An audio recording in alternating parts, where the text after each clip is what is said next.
Kenyan authorities have imposed a curfew in the northeast part of that country, a day after radical Muslims slaughtered dozens of Christian university students.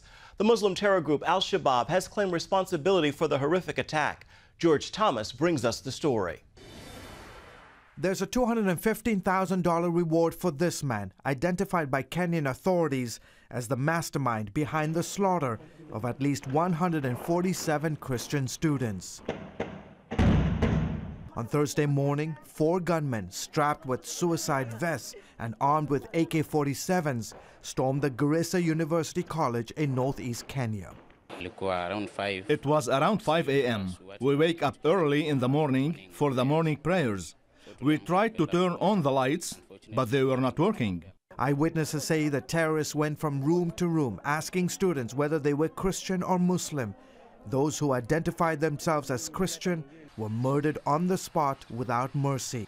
And it appears the gunmen had extensive knowledge of the campus layout, even targeting an area often used by Christians for prayer.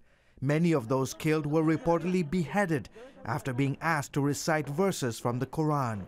The siege lasted 13 hours before police finally stormed the university. The gunmen died when they detonated their suicide vests. On behalf of my government, I extend condolences to the families of those who have perished in this attack. Garissa is close to the Somali border. The town is mainly Muslim, but many Christians attend the university. The military has stepped up security as a dusk to dawn curfew has been ordered in Garissa and 3 nearby counties. The Somali-based Islamic terror group Al-Shabaab has claimed responsibility for the attack. Since 2008, Kenya has been at war with these Islamic terrorists. The group has launched several attacks on Kenyan soil, but this was by far the deadliest. George Thomas, CBN News. Here at home, lawmakers in Arkansas and Indiana have passed bills amending their new religious freedom laws after a media uproar and protests claiming the original measures allow for discrimination, particularly against gays. Supporters said that was never true. Most importantly, the change in the RFRA law will hopefully put an end to this greatest misperception of all, and that is that the people of Indiana discriminate, because I can tell you honestly that nothing could be further from the truth. Meanwhile, police have stepped up patrols around a small-town pizzeria in Indiana after it received numerous threats after one of the owners said they served gay customers but wouldn't serve a same-sex wedding. The threats were so severe the owners have had to close the restaurant for now, but supporters put together a website where people could help the owners of Memories Pizza.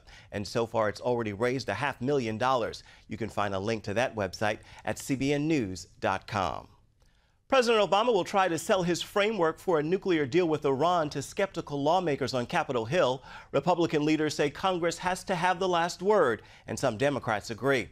The president's team says it's a good plan, but many people are already questioning it. They say it concedes too much to Iran. This deal is going to threaten America's national security interests, and it's going to lead to a nuclear arms race in the most volatile region in the world. This is the safest, best way to make the world safer, by reducing the ability of Iran to be able to have a nuclear weapon. But Israeli Prime Minister Benjamin Netanyahu says the framework would threaten the survival of Israel and increases the chances for a horrible war. This deal is a step in a very, very dangerous direction. It leaves Iran with an expansive nuclear infrastructure intact, doesn't even close down one Iranian nuclear facility, not one. Arab allies are also skeptical of the negotiations. Congress will be examining the plan in the weeks ahead. The third blood moon in 2 years will appear tomorrow on the first day of Passover. Pastor John Hagee told CBN's Eric Stakelback that blood moons have often marked important periods in Jewish history for the people there, going back hundreds of years. You can see Eric's story on blood moons at cbnnews.com. Reverend Robert Schuller has died at the age of 88 after a battle with cancer. Schuller started preaching in 1955 at a rented drive-in theater, and in 1970 he began a television ministry called The Hour of Power. In 1980, he built the Crystal Cathedral for his booming ministry. It was sold after the church filed for bankruptcy in 2010 after Schuller left in 2008. Schuller's son says his father's ministry saved lives by helping many people decide not to commit suicide. And those are today's top stories from CBN News.